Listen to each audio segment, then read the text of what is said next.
Começando aqui mais um teste de assistências à condução ou do sistema ADAS, dessa vez com o Fiat Pulse Abarth 2026, que passou por algumas mudanças que a gente vai detalhar tudo na avaliação completa, como vocês já bem sabem. Mas o nosso foco aqui de hoje é testar o sistema ADAS, que inclui, por exemplo, farol automático, sistema de permanência em faixa e etc. A gente vai testar todos os recursos desse carro, também a gente vai falar tudo o que falta nele, a gente vai falar também tudo o que falta nesse carro, de um modo geral, se elas são boas ou não, essas assistências, e claro, descobrir então se o Fiat Pulse Abarth consegue ou não, digamos que, dirigir sozinho. E lógico que antes de testar na prática, a gente mostra aqui as sensibilidades, as configurações dos sistemas de assistência à condução. Vocês sabem bem já como funciona aqui no canal, imagino eu. Quando a gente vem aqui na multimídia em configurações, mas encontra aqui a aba de segurança e assistência de direção. A primeira opção que a gente tem é o controle de freio de emergência autônomo, a frenagem automática de emergência. Aqui você tem a opção de deixar o alerta mais a frenagem, apenas o alerta, ou desligar ambos. Tem também a sensibilidade. A gente testou no mais perto possível, significa que está menos sensível, ou seja, ele vai alertar quando você estiver mais próximo já do carro da frente. Ainda temos aqui o controle de faixa, isso aqui a gente vai alterando no meio do vídeo. Você consegue regular ali o alerta e também a intensidade que ele vai mexer no volante. Park Assist, na verdade, é o sistema de sensor de estacionamento, tá, pessoal? Ele não tem estacionamento automático, infelizmente. E aqui você regula o volume dele.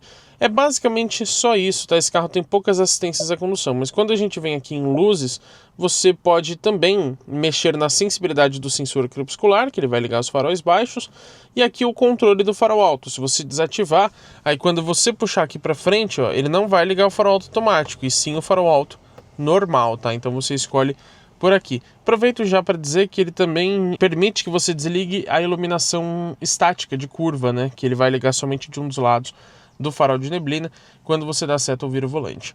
Agora vamos lá para a estrada conferir como que é o Pulse Abarth na prática e ver se ele consegue ou não dirigir sozinho.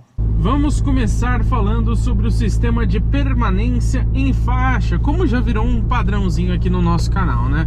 Eu cito para vocês que ele funciona entre 60 e 180 km por hora.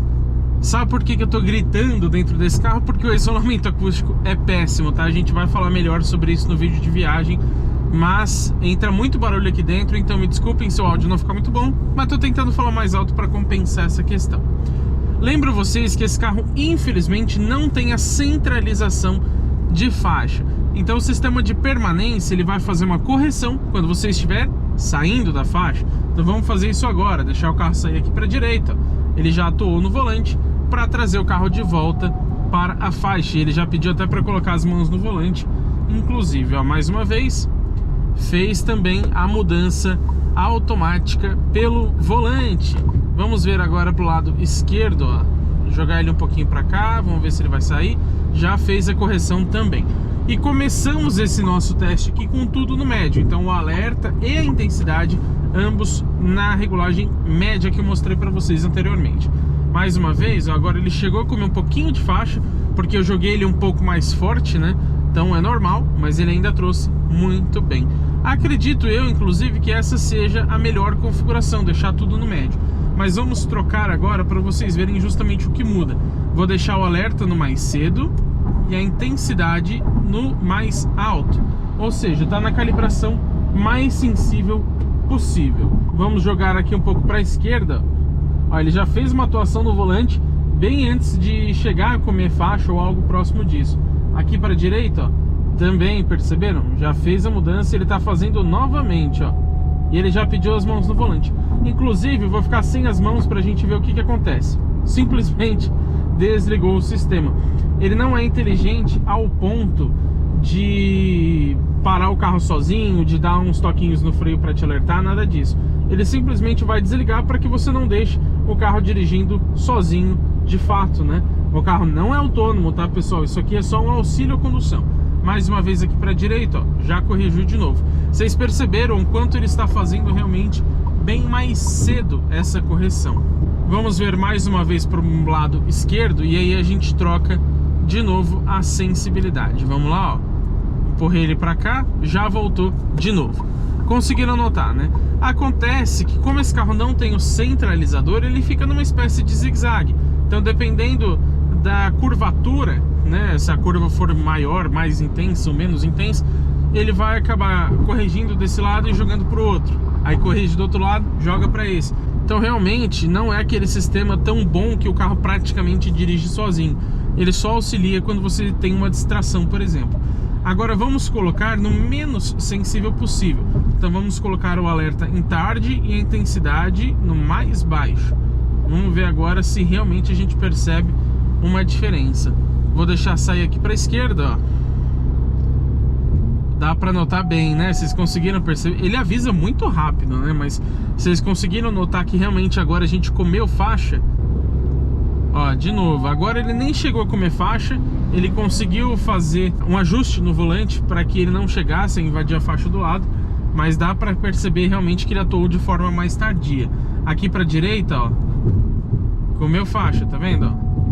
E olha como ele volta muito mais devagar. Ele é bem menos sensível. Legal que você tenha essas configurações e possa ir escolhendo. Agora, não ter o centralizador realmente é uma pena pro valor desse carro. Inclusive, já cito que ele custa aproximadamente R$158 mil na linha 2026, que já é essa aqui, inclusive. E você que está assistindo esse vídeo até aqui, como assim você ainda não deixou o seu like aqui embaixo? Ainda não hypou o vídeo também?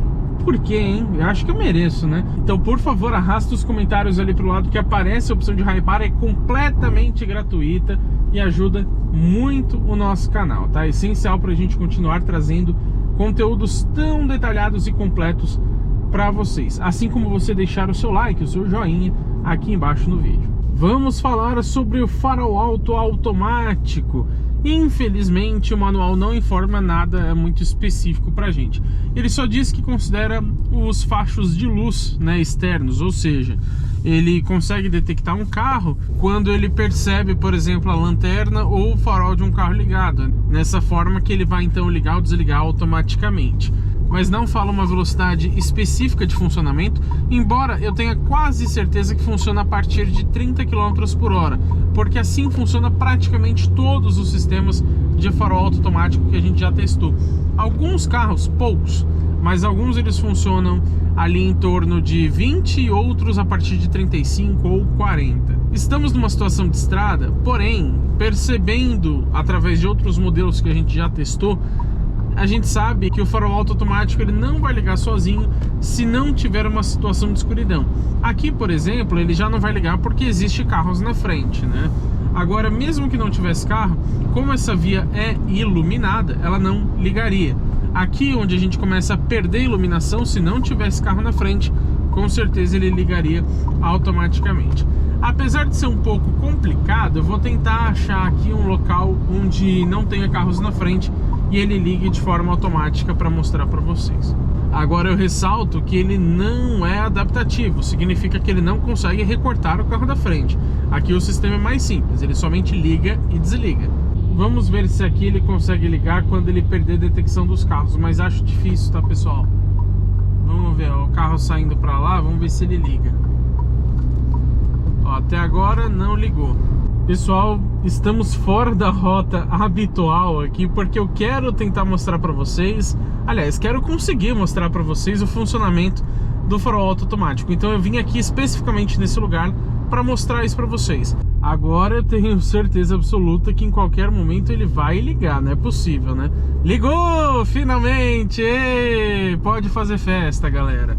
Agora a gente conseguiu mostrar para vocês. Provavelmente a gente vai pegar um carro ali na frente vindo no sentido contrário e aí a gente mostra para vocês ele desativando. Viu? Desativou automaticamente. Eu gostaria de falar agora sobre o ACC, que é o piloto automático adaptativo.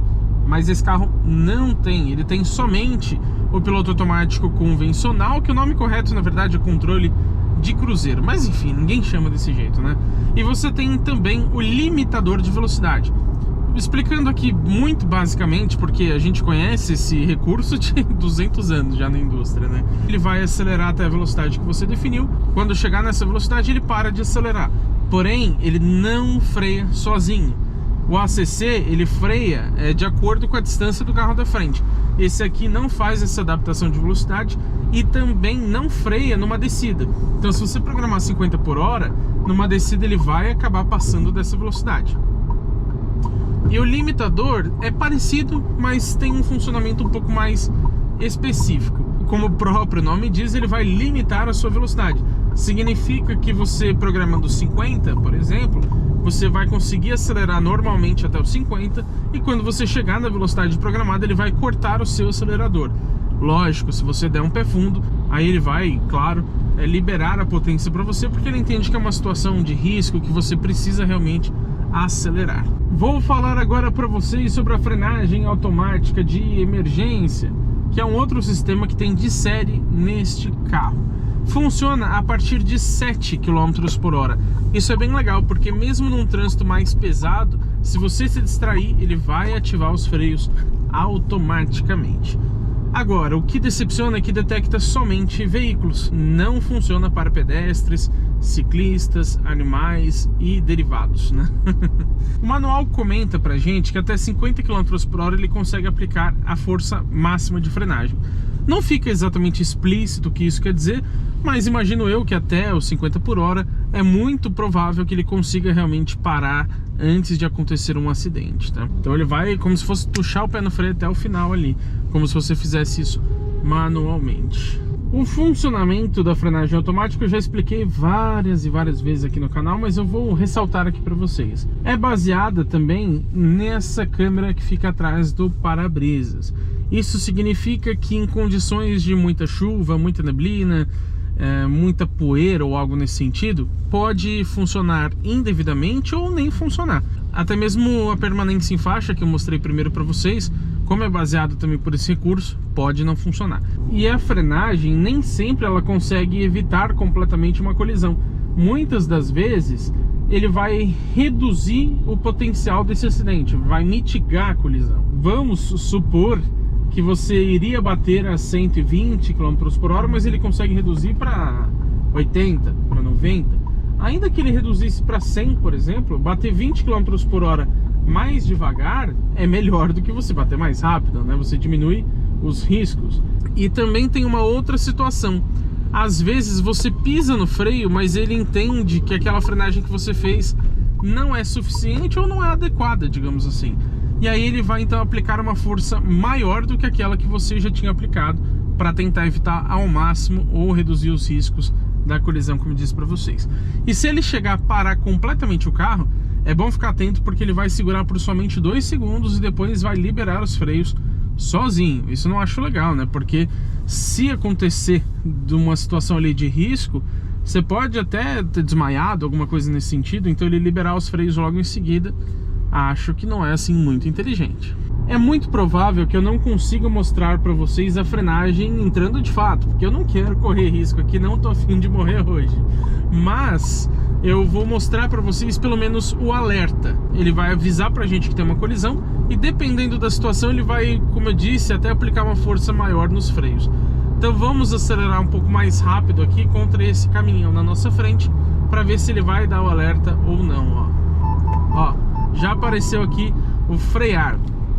Ele apareceu no painel de instrumentos, deu também um alerta sonoro. E eu acho que o alerta ele fica bastante visível, porque ele tira todas as informações do painel para deixar só o frear com ponto de exclamação. Não vou ficar testando muitas vezes, mas vamos mostrar aqui de novo, ó. Vocês perceberam, né? Mais uma vez, eu nem cheguei a acelerar contra o carro, mas só de você diminuir a distância em relação ao carro da frente muito rapidamente, né? Ele já entende que é uma situação de risco e dá o alerta aqui pra gente. Nesse caso foi só o alerta mesmo, tá? Eu não senti uma aplicação nos freios. Até porque não precisava, né? Porque eu mesmo coloquei o pé no freio, obviamente. E aí, o que eu achei sobre os sistemas de condução desse carro do pacote ADAS? É até difícil chamar de pacote ADAS porque são realmente pouquíssimos recursos. Não temos um ACC, não tem sensores de ponto cego, nem alerta de tráfego cruzado traseiro, obviamente. Não tem alerta de abertura de porta, não tem a centralização de faixa, você tem somente a correção. Enfim, não tem a maioria dos itens. Ele se resume ao farol automático, o sistema de permanência em faixa, que é só a correção, e também a frenagem autônoma de emergência. Se fosse uma versão de entrada, daria até para entender, mas essa é a versão mais completa, perto ali de R$160 mil, então merecia sim um pacote hadas mais completo, pelo menos com a CC ou a centralização, ou melhor ainda, se fosse os dois juntos. Esses outros equipamentos, até dá para entender que eles não estejam presentes. Algumas versões do Fiat Fastback, por exemplo, possuem inclusive os sensores de ponto cego, e aqui você não encontra no Pulse, o que é uma pena, nem mesmo como pacote opcional, tá? Não tem de nenhuma forma. Então as assistências à condução, os itens que tem até que eles funcionam bem, mas como praticamente não tem item nenhum, são muito poucos, eu considero sim as assistências à condução como um ponto negativo aqui do Fiat Pulse, principalmente nessa versão Abarth, que é a mais completa. Ah não, eu não acredito que você está querendo sair do vídeo sem deixar sua opinião aqui embaixo. Como assim? Eu já falei da minha opinião para vocês, vocês não vão falar de vocês para mim? Comenta aqui, deixa nos comentários o que você achou do hadas aqui do Fiat Pulse Abarth 2026. Você esperava mais? Achava até que teriam menos recursos ou que eles funcionariam melhor ou pior? Deixa tudo aqui que eu quero saber a opinião de vocês. E é claro, se você ainda não fez isso, se inscreva no canal e ative as notificações, porque teremos muito conteúdo legal com esse carro e também com todos os outros que passam pelo teste de uma semana aqui no canal GT Autos.